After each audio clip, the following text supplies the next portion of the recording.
Hi, welcome back to Pretty Loud, where real talk gets pretty loud. I'm your host, Nisi. So today we're going to be doing a reality check. So a little bit of real talk is going to be real relatable and a right mix of smooth talk and accountability. So let's get into it. This is episode 2. Thank you so much for tuning in to my second episode. I am a brand new creator here, so if it's a little crazy, don't judge me, okay? Please don't judge me, and I won't judge you, because it can get ugly. Anyway, I just went to the Chris Brown concert, and I'm still high off of that. You hear me? It was euphoric. It was the best time of my life. But anyway, let's get into episode 2. So in this episode, this is going to be called The Red Flags We Repaint. So I know that red flags nowadays has become like a buzzword, one of those words that you keep hearing and you feel like it's an overuse. Like everybody's using it. Stop saying it. You're tired of it. But in this episode, we're going to talk about it. So let's be real for a second. How many times have you seen red flags? Acknowledged the red flags and then said, but maybe they just need time. Or they had a bad day at work. Or, you just make up every excuse in the book for this person. I want to be here to tell you the first red flag you need to run for the hills. I don't care how small it is. I don't care how big it is. Now let's get into this a little deeper here, okay? So there's so many different reasons why we ignore the red flags or make excuses for someone that we love and care about, right? So I think that it's a comfort trap for us. Like we crave the connection so much that we treat potential like proof. And we start building a future with someone who's only given us fragments. So for example, I'll use my own experience here for an example. So when I was dating one of my exes, social media has become such a big thing in our community and in our whole world. Not only just the community, the whole daggone world is using social media, right? So, and it was a thing, when Facebook first came out, when you're in a relationship, y'all, you added on there, this is my relationship, that kind of stuff, right? So me and my ex get together. I've never had this problem, mind you. And I'm like, hey, when are we going to post our photos on Facebook, Instagram, da-da-da-da. He's like, oh, no, I can't post photos because, I don't want anybody else to want to steal you from me. So in my mind, I'm like, oh, he's protecting me. No. What it really was, and what I think it was, is that he was trying to hide me so that way it seemed to everybody else that he was still single. The door was still open. Okay? Now, I've heard so many other people talk about this, and I think some people gaslight you into thinking that it's so minor and why do you care and da-da-da-da-da. I care because I want to show off who I love. Now, and a lot of people will argue, well, you don't want everybody in your business, right? Because that was his argument. He would always say, I don't want everybody in my business. They'll try to ruin your relationship. Again, gaslighting. There's a thin line here, right? So yes, it is two things can be true at once. So yes, if you tell everybody about your relationships, it could have a potential to ruin it. But at the same time, your actual relationship should not be hidden from the world. People should know you have a relationship without knowing the dynamics of your relationships. And at that time, I didn't realize that. I didn't think any deeper into it. I just didn't like it, but I moved on from it. So that was a red flag, but it continued to build and that's why I came up with the conclusion that he was just trying to hide me. So that way he seemed single to everybody else. So, and that was really the motive. So that was just one of the red flags. And I could write a whole book of just red flags that happen in relationships. I'll give you another example. So the subtle signs that we justify, so like ghosting, emotional inconsistency, lack of effort. So let's go on to the ghosting thing. So another ex, right? Because I'm speaking from experience. I'm not just spewing this stuff out. Because I know, again, these buzzwords, people are like, oh, and I feel like when people say these are buzzwords, I think they're gaslighting too, because they don't want to talk about it, or they're just deflecting from what the word really means, right? So ghosting, let's get into it. So like, let's say you're in a relationship, you and your partner, you guys have a disagreement. mean, it happens. You have disagreements with anybody that you're in a relationship with, romantic or platonic. So how do they handle your argument? Ghosting is not the answer.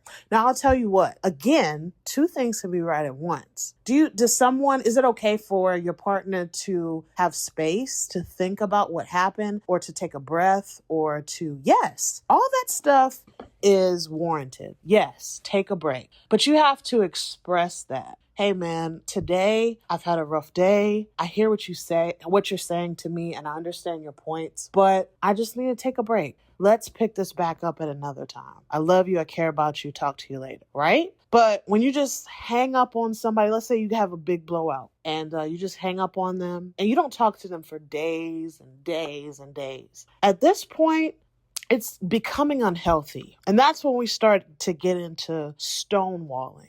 Now, this is a term that I've learned about and done research on. And I want to go into that too, because it kind of goes hand in hand with ghosting. So that first phase is them just not talking to you. You hadn't talked to them, whatever the case is, right?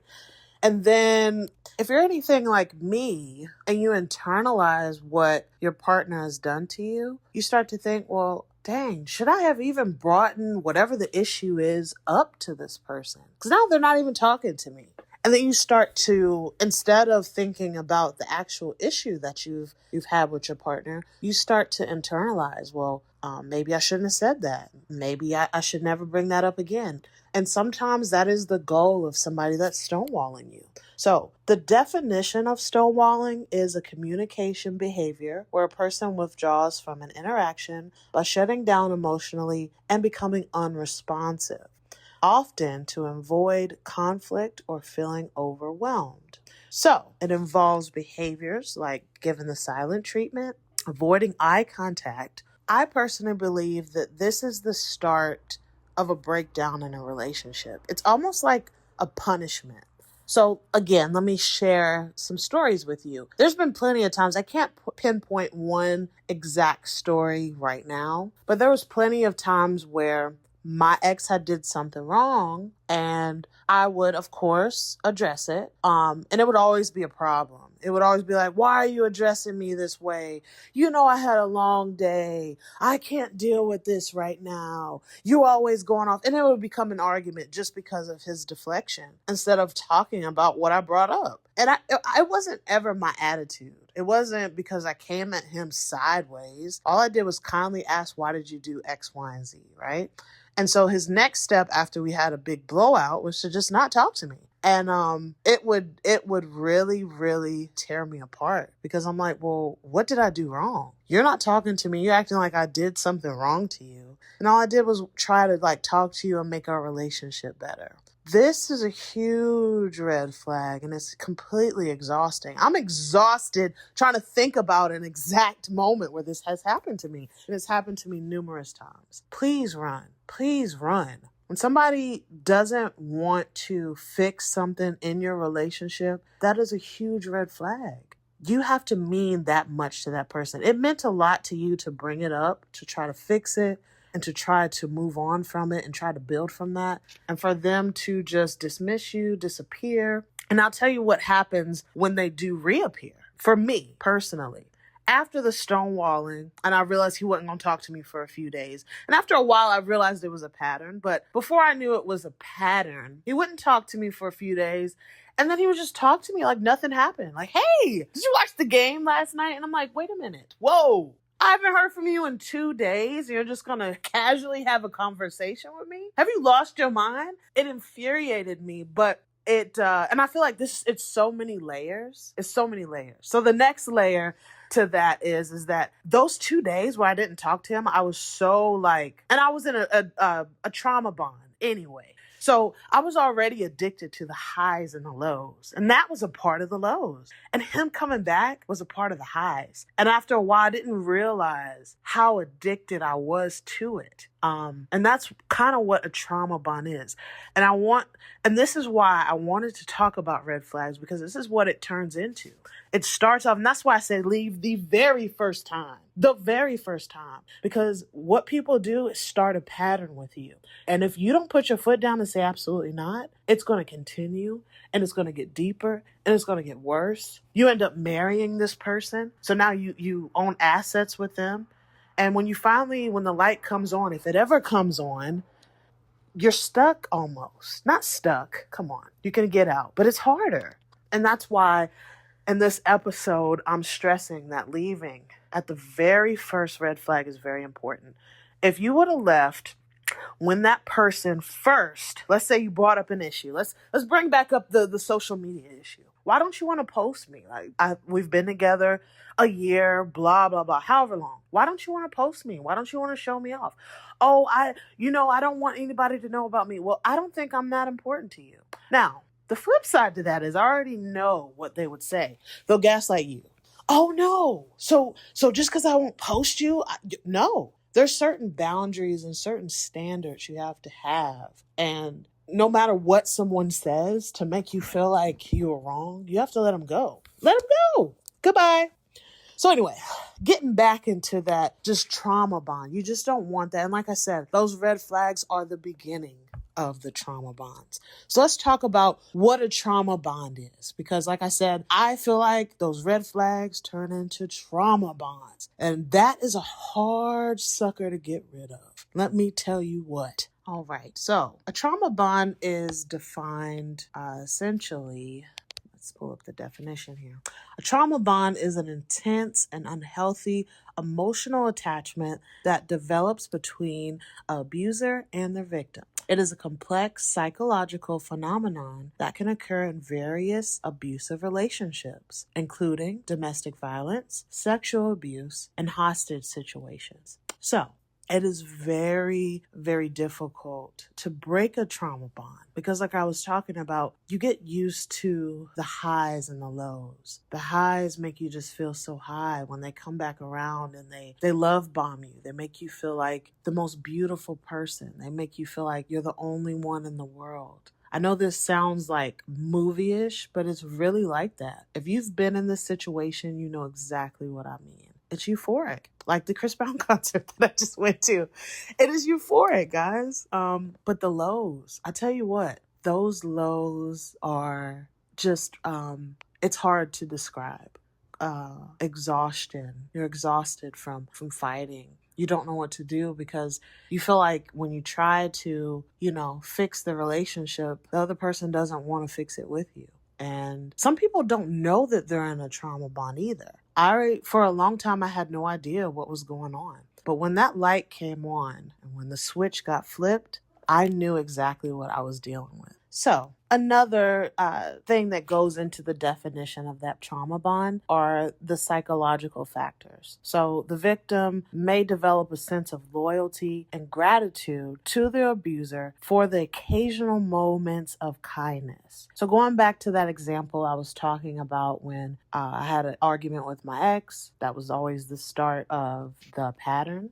He disappears for days on end. He comes back, acts like nothing happened. And that was those small moments of kindness when he would come back and love bomb me and treat me like nothing would happen and that he missed me so much. And it would honestly make me forget about what the argument was in the first place. It was absolutely insane. And sometimes as the victim, you may feel powerless to escape the abuse and like I was talking about earlier, you internalize that and you think that it's your fault. And that is where people get stuck. That is how people get stuck in the roundabout, the round and round, the merry-go-round of the trauma bond and the patterns that go on. Because you continue to blame yourself and they continue to blame you and they're okay with it. It's a win for them, but it's definitely a lose for you.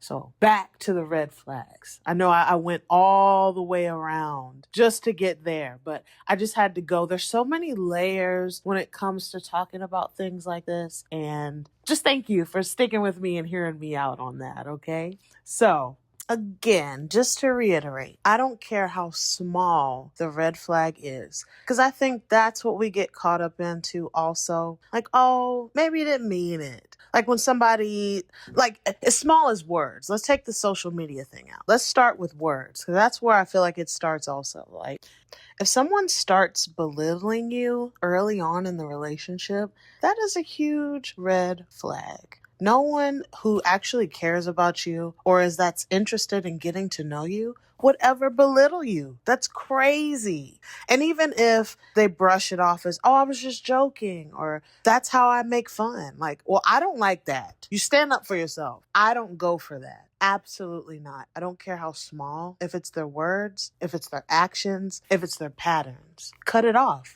immediately. So to wrap up this episode, let's go back over everything. So how things start. It usually starts off innocent. You meet somebody and they make you feel seen. They listen. They check in on you. And that feels good, especially if you haven't felt that in a long time. But suddenly the energy shifts. The calls slow down, the tone changes. You start doing the chasing just to feel the same high again. And that's not love. That right there is conditioning. That's your brain leaking pain with affection. And before you know it, you're addicted to the potential and not the person. So this is when the cycle that we were talking about begins. Trauma bond feeds on inconsistency. It's that roller coaster. They hurt you. They love bomb you. You think maybe this time they'll get it right, but they never do. And what's wild is we start calling it chemistry. You know, everybody likes that rough love, that thug love, right? But baby, that's not chemistry and it ain't love. It's chaos dressed as connection. So here's the hard truth. Healing from a trauma bond means breaking up with the version of yourself that thought chaos was normal. You got to unlearn the idea that love has to hurt to be real. Sometimes the healthiest thing you can do is stop explaining why they did it and start asking why you accepted it. And I know that hurts and I know it stings because I was there. I was that girl. But that's growth knocking on your door. And I promise, if you change, the situation will change. So here's the reality check. The truth is, you don't owe anyone another round of proving your worth or loving you or making them love you, right? Real love won't keep you guessing. It won't make you earn peace. It'll feel calm, and if it feels foreign, that's your cue to start healing and not chasing. And leave, guys. Leave, please. So, if this episode hit home, take a breath.